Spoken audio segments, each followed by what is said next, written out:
मित्रांनो, कल्पना करा देशाच्या एका कोपऱ्यात अशी ट्रेन धावणार आहे जिच्या सायलेन्सर मधून धूर नाही तर फक्त शुद्ध पाण्याची वाफ बाहेर पडेल। हरियाणाच्या जिंद सोनीपत मार्गावर भारताची पहिली स्वदेशी हायड्रोजन ट्रेन धावण्याची तयारी अंतिम टप्प्यात आली आहे। केंद्र सरकार देशातल्या 10 प्रमुख मार्गांवर हायड्रोजन वाहनांच्या चाचण्या घेतय। मुंबई पुणे एक्सप्रेसवे, दिल्ली आग्रा, गुजरातच्या अहमदाबाद सुरतचा जो पट्टा, केरळचा कोची, देश भविष्यातल्या वाहतुकीचं मोठं स्वप्न बघतोय आणि दुसरीकडे आपला मराठवाडा। मित्रांनो, इथे साधी एक नवीन रेल्वे लाईन मंजूर व्हायला दशकानुदशक वाट पाहावी लागते। देश आज हायड्रोजनवर धावणाऱ्या गाड्यांचं स्वप्न बघतोय, आनंदाची गोष्ट आहे। पण आपली माणसं आजही एका डब्यात कोंबून तासन तास उभं राहून प्रवास करतायत। हा फरक नेमका किती मोठा आहे आणि या मागचं खरं कारण काय? मित्रांनो, आजच्या या व्हिडिओमधून आपण सर्व काही उलगडणार आहोत, त्यामुळे शेवटपर्यंत नक्की बघा, कारण हा प्रश्न फक्त रेल्वेचा नाहीच आहे, हा प्रश्न मराठवाड्याच्या अस्तित्वाचा आहे, तुमचा आमचा आहे, रोजच्या जगण्याचा आहे। त्यामुळे हा व्हिडिओ नक्की बघा। नमस्कार, मी आपला सर्वांचाच मित्र अक्षय ताटे आणि आपण बघताय सत्य पे सत्ता। प्रश्न तुमचे, आवाज आमचा। मित्रांनो, आधी समजून घेऊया देश नेमका कुठं चाललाय। कारण गांधीनगरमध्ये झालेल्या एका कार्यक्रमात काल केंद्रीय रस्ते वाहतूक मंत्री नितीन गडकरी यांनी मोठी घोषणा केली। त्यांच्या मते हायड्रोजन हे भविष्यातलं इंधन आहे आणि याच्या चाचणीसाठी देशातल्या 10 प्रमुख औद्योगिक मार्गांची निवड करण्यात आली आहे।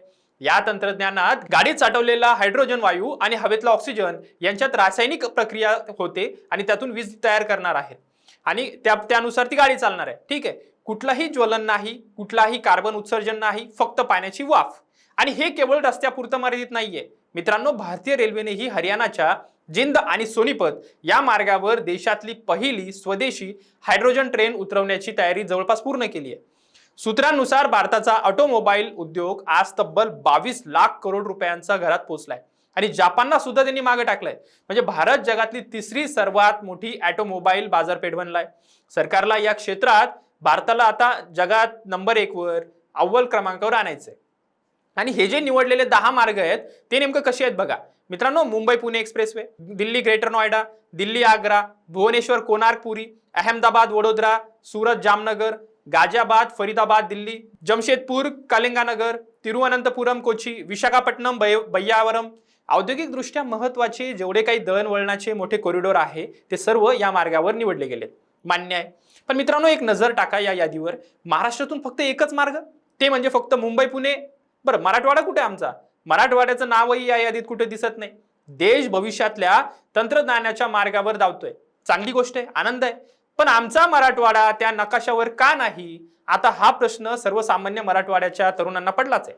आता मित्रांनो, वळूया आपल्या मराठवाड्याकडे। हा देश हायड्रोजन ट्रेनची तयारी करतोय, स्वप्न बघतोय आणि इकडे आपल्याकडे साध्या डिझेल इलेक्ट्रॉनिक रेल्वेच्याही नवीन मार्गासाठी वर्षानुवर्ष जगडावं लागतंय। नांदेड, परभणी, लातूर, बीड, हिंगोली, धाराशिव, अरे हे संपूर्ण जे काही मराठवाड्यातले रेल्वेचं जाळं आहे ते आज कुठंच नाही। बीडमध्ये तर अजून ट्रेन तर बघितलीच नाही। अनेक तालुके असे आहेत जिथं आजही रेल्वेचं साधं स्टेशनही नाही।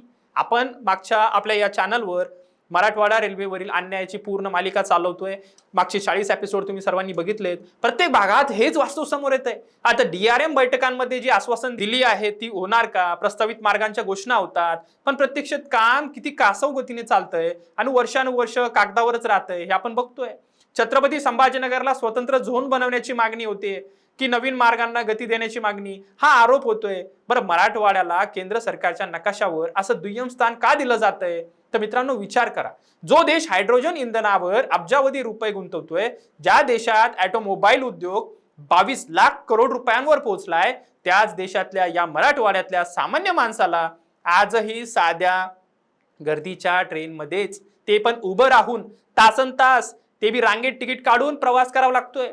गावाकडून शहराकडे येणाऱ्या माझ्या विद्यार्थ्याला, कामगाराला, शेतकऱ्याला आज पुरेशा गाड्याच मिळत नाहीयेत। प्रलंबित मार्ग, ओव्हरक्राउडिंग आणि वर्षानुवर्ष रखडलेले प्रकल्प हीच आपली ओळख झालीये का? आणि हा प्रश्न माझा नाही, तुमचा नाही, सर्वसामान्य मराठवाड्याच्या लोकांचा आहे। हा फक्त सोयीचा नाहीये। रेल्वे कनेक्टिव्हिटी नसणं म्हणजे उद्योग न येणं, रोजगार न येणं, गुंतवणूक न येणं। देशाचा ऑटोमोबाईल उद्योग जिथे 55 लाखाहून अधिक रोजगार देतोय, तिथे मराठवाड्यातली तरुण पिढी आजही रोजगारासाठी त्या पुण्या मुंबईकडे स्थलांतर करते। आज प्रत्येक मराठवाड्यातलं पोरग पुण्याकडे जातंय, त्याचं कारण आहे पुरेशी रेल्वे कनेक्टिव्हिटी। हो, त्यामुळे येणारी औद्योगिक विकास जर पाहिजे असेल तर मराठवाडा कनेक्टिव्हिटी पाहिजे. सूत्रानुसार मराठवाडा सिक्युरिटी डेव्हलपमेंट बोर्डने वारंवार रेल्वे कनेक्टिव्हिटीचा मुद्दा उचलून धरलाय, पण प्रत्यक्ष अंमलबजावणीचा वेग मात्र कमालीचा संत आहे. आरोप आहे की जेव्हा गुजरात, केरळ, ओडिशा सारख्या राज्यांना भविष्यातल्या तंत्रज्ञानासाठी निवडलं जातं तेव्हा मराठवाड्यातल्या मूलभूत पायाभूत सुविधांसाठीही झगडावं लागतंय. मित्रांनो, इथे प्रश्न विकासाला विरोध करण्याचा नाहीच आहे. हायड्रोजन तंत्रज्ञान, स्वच्छ इंधन, नवीन रेल्वे तंत्रज्ञान हे सगळं देशासाठी अभिमानाची गोष्ट आहे. परंतु तसं आमच्या मराठवाड्यात व्हायला पाहिजे ना काहीतरी. पण प्रश्न हा आहे की या प्रगतीच्या नकाशावर मराठवाडा कुठे आहे? जेव्हा देश भविष्याची स्वप्न बघतोय तेव्हा मराठवाड्याला वर्तमानपत्रातल्या मूलभूत गरजांसाठीही संघर्ष करावा लागतोय. आणि ह्या वर्तमानातल्या ज्या गरजा आहेत त्या संघर्ष करूनच मिळवायच्या का? ही वस्तुस्थिती आहे. नवीन रेल्वे मार्ग नाही, पुरेशा गाड्या नाहीत, प्रलंबित प्रकल्पांना गती नाही आणि हे चित्र वर्षानुवर्ष चालतंय. ते बदलणार कधी? मित्रांनो, प्रश्न हा आहे की मराठवाड्याच्या खासदारांनी, आमदारांनी आणि इथल्या नेत्यांनी हा मुद्दा किती ठामपणे केंद्रापुढे मांडलाय? ते बोलणार आहेत की नाही? की फक्त निवडणुकीच्या तोंडावर रेल्वेच्या घोषणा करायच्या आणि नंतर विसरून जायचं, फक्त आश्वासनं द्यायचे? हा प्रश्न आपण सगळ्यांनी त्यांनाच विचारला हवा. कारण जोपर्यंत आपण आज आवाज उठवणार नाही तोपर्यंत मराठवाडा असाच नकाशा बाहेर राहील आणि विकासापासून वंचित राहील.